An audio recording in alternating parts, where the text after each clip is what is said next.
سے ہی گزرے تھے۔ شوہر سے تعلق محبت بھرا اور نرم مزاج تھا، مگر گھر میں ایک خاموشی سی چھائی رہتی۔ صرف ہم 3 لوگ تھے، میں، میرے شوہر اور اس کی 18 سالہ بہن ندا۔ ندا بہت کم بولتی، نہ ہنستی تھی، نہ کسی سے کھلتی ملتی۔ مجھے یہ عجیب لگتا، لیکن میں نے اسے وقت دینے کا سوچا۔ شادی کے بعد میں پہلی بار اس گھر کی زندگی کو سمجھنے کی کوشش کر رہی تھی۔ ندا اکثر اپنے کمرے میں بند رہتی اور باہر نکلی تو نظریں چھپی ہوتی۔ مجھے اس کا یوں گھبرانا بہت الجھاتا تھا۔ شوہر بھی اس پر کچھ زیادہ بات نہیں کرتا تھا۔ ایک دن صبح نماز کے بعد میں صحن میں نکلی، ٹھنڈی ہوا چل رہی تھی، آسمان پر ہلکی روشنی پھیلنے لگی تھی۔ میں روزانہ کی طرح صحن کے کونے میں بنے واش روم کی طرف بڑھی۔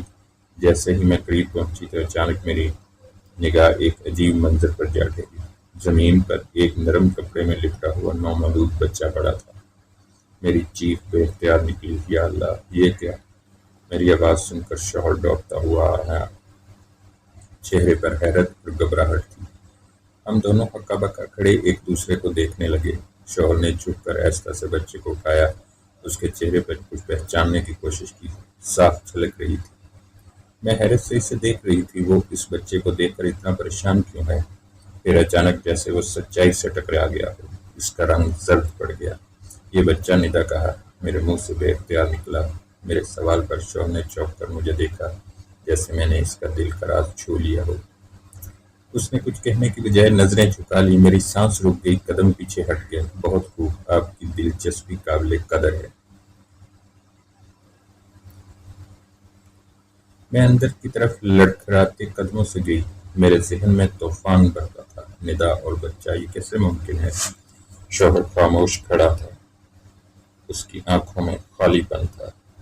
مجھے سب سچ چاہیے، ابھی اور اسی وقت، میں چلائی۔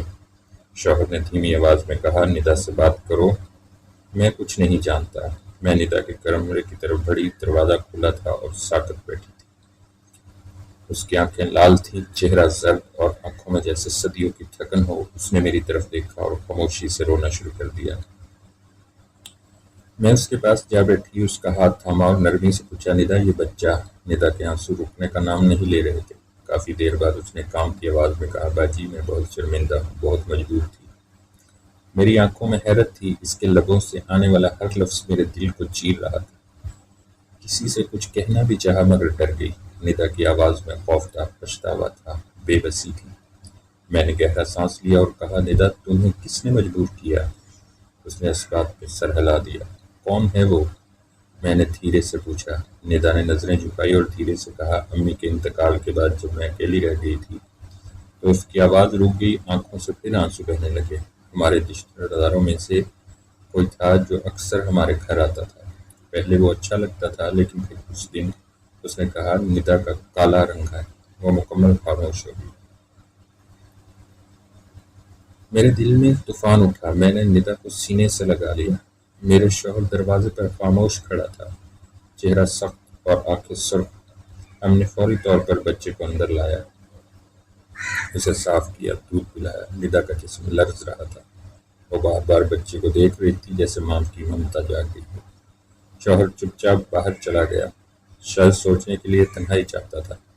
میں نے ندا کے بال سنوارے اور اس کے آنسو پوچھے۔ اب تم اکیلی نہیں ہو، میں تمہارے ساتھ ہوں، میں نے کہا۔ ندا نے میری طرف دیکھا، جیسے برسوں بعد کسی نے اسے سہارا دیا ہو۔ باجی، کیا آپ مجھے معاف کر دیں گی؟ میں نے سر ہلایا، تم قصوروار نہیں ہو۔ شوہر شام کو واپس آیا، چہرے پر کچھ فیصلہ نظر آ رہا تھا۔ اس نے ندا کے پاس آ کر کہا، ہم تمہیں انصاف دلوائیں گے۔ ندا نے گھبرا کر پوچھا، نہیں بھائی، وہ لوگ بہت طاقتور ہیں۔ شوہر نے مضبوط لہجے میں کہا، تم چپ رہو گی تو وہ مزید لڑکیوں کو شکار بنائیں گے۔ میں نے اس کی باہمی بھری، ہم سب تمہارے ساتھ ہیں، یہ وقت خاموشی کا نہیں۔ ندا کا چہرہ کچھ مضبوط ہوا، جیسے اس کے اندر خوف کم ہو رہا ہو۔ ہم نے فیصلہ کیا کہ سب کچھ پولیس کو بتائیں گے۔ یہ ایک مشکل قدم تھا مگر ضروری تھا۔ اگلے دن ہم تھانے گئے۔ ندا نے مکمل بیان دیا۔ پولیس اہلکار پہلے حیران ہوئے، پھر سنجیدہ ہو گئے۔ ہم نے ثبوت دیے، ندا کا میڈیکل کروایا اور بچے کا DNA کے لیے بھیج دیا۔ ندا پر ہر لمحہ ڈر رہی تھی، مگر ہم اسے حوصلہ دے رہے تھے۔ ہم جانتے تھے کہ یہ راستہ آسان نہیں، مگر سچائی کے لیے قربانی دینی پڑتی ہے۔ اس دوران محلے میں چہمگوئیاں شروع ہو گئیں۔ کچھ نے حمایت کی، کچھ نے طعنہ دیا، لیکن ہم ڈٹے رہے۔ ندا اب ماں تھی، اور ماں بننے کے بعد ایک عورت کمزور نہیں رہتی۔ ملزم گرفتار ہوا۔ وہ واقعی قریبی رشتہ دار تھا۔ اس کے چہرہ بے شرمی سے بھرا ہوا تھا، جیسے وہ کسی گناہ کو گناہ مانتا ہی نہ ہو۔ ندا نے اس کا سامنا کیا اور پہلی بار نظریں بلند کی۔ تم نے مجھے جو دکھ دیا وہ میری روح پر نقش ہو گیا، اس نے کہا۔ ہم سب کی آنکھوں میں آنسو تھے، مگر فخر بھی تھا۔ ندا ایک عام لڑکی، مضبوط عورت بن چکی تھی۔ اس نے اس بچے کو گود لینے کا فیصلہ کیا۔ اب وہ بچہ ہمارے گھر کا نور تھا۔ ندا پہلے جیسی نہیں رہی تھی۔ اس کی آنکھوں میں طاقت تھی، چہرے پر سکون۔ ہم سب عدالت گئے، جہاں ندا نے پورے اعتماد سے اپنا بیان دیا۔ عدالت کا ماحول سنجیدہ تھا اور لوگ اس کی ہمت پر حیران تھے۔ ملزم کا وکیل الزامات جھٹلانے کی کوشش کرتا رہا، مگر سچ کیا کہ سب دلیلیں ہار گئیں۔ ڈی این اے رپورٹ واضح طور پر سچ ثابت کر چکی تھی۔ جج نے سماعت مکمل کی اور فیصلہ محفوظ کر لیا۔ ندا نے کہا، جو بھی ہو، میں اب ٹوٹوں گی نہیں۔ میں نے نرمی سے کہا، تم جیت چکی ہو۔ فیصلے کے دن عدالت میں ہجوم تھا۔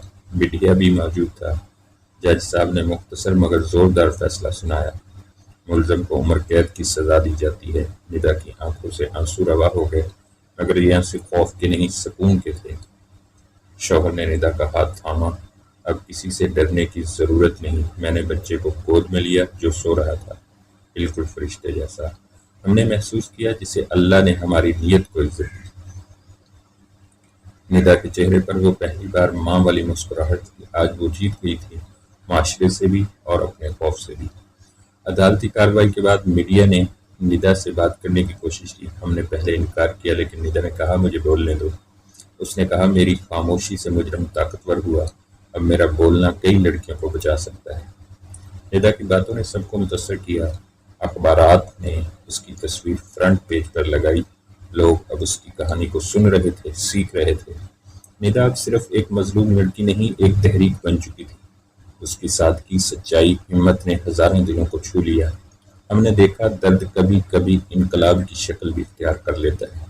ندا نے بچے کا نام امین رکھا، جس کا مطلب تھا بھروسہ مند۔ یہ میرا بھروسہ ہے، میری پہچان ہے، میری جیت کی علامت ہے، وہ کہتی تھی۔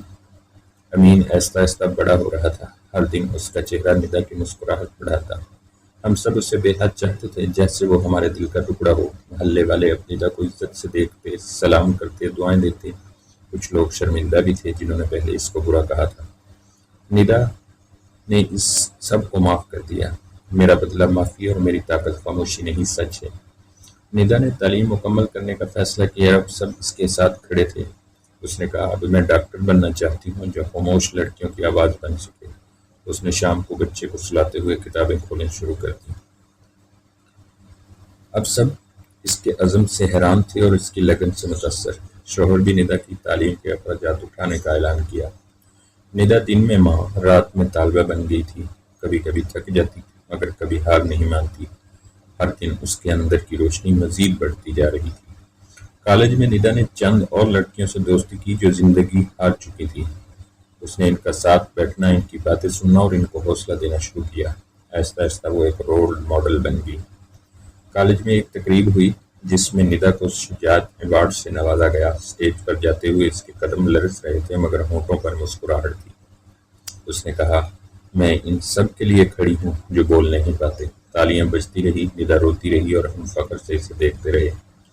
اب وہ لڑکی نہیں، چراغ تھی۔ امین اب سکول جانے لگا تھا، شرارتی، ذہین اور سب کا لاڈلا۔ ندا صرف کو تیار کرتی، سکول چھوڑنے لے جاتی۔ محلے کی عورتیں اب اس سے تربیت پوچھنے آتی۔ وہ ان سب سے کہتی، ماں بننے کے لیے عزت چاہیے اور عزت خودداری سے آتی ہے۔ ندا اپنے درد کو طاقت میں بدل دیا تھا۔ وہ اب محض ایک بچ جانے والی نہیں، ایک ہیروئن تھی۔ بہت سی لڑکیاں اسے خط لکھتی، اپنی کہانیاں سناتی۔ ندا انہیں جواب دیتی، وقت دیتی اور انہیں جینا سکھاتی۔ ایک روز ایک لڑکی ہمارے گھر آئی، چہرے پر خوف، آنکھوں میں نمی۔ اس نے ندا کو گلے لگا کر کہا، آپ کی کہانی نے میری جان بچائی۔ ندا نے اسے کمرے میں بٹھایا، پانی پلایا اور کہا، اب تم اکیلی نہیں ہو۔ وہ لڑکی اپنے ساتھ ایک اور اندھیری کہانی لائی تھی جسے ایک نیا زخم ندا نے فوراً اس کے لیے مدد کا بندوبست کیا، قانونی رہنمائی دی، ہم سب نے اس کی مدد کی جیسے کوئی مشن تھا۔ یہ ندا کی زندگی تھی، ہر مظلوم کی آواز۔ اب ہمارا گھر ایک پناہ گاہ بن چکا تھا۔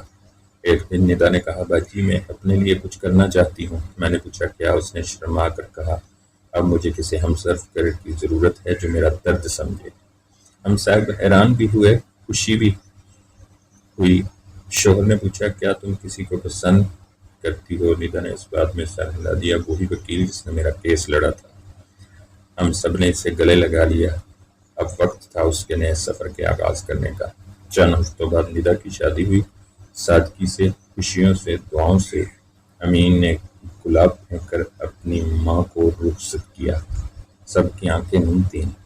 ندا کی مسکراہٹ چمک رہی تھی، چہرہ مطمئن تھا۔ اب وہ خوف زدہ نہیں تھی بلکہ پرعزم اور خوش تھی۔ اس کا شوہر بھی اچھا انسان تھا جو اس کے ماضی کو عزت دیتا تھا۔ ندا نے ایک نئی زندگی کی طرف قدم بڑھایا۔ ماضی اس کے ساتھ تھا مگر اس پر بوجھ نہیں۔ وہ اب آگے دیکھ رہی تھی، روشنی کی طرف۔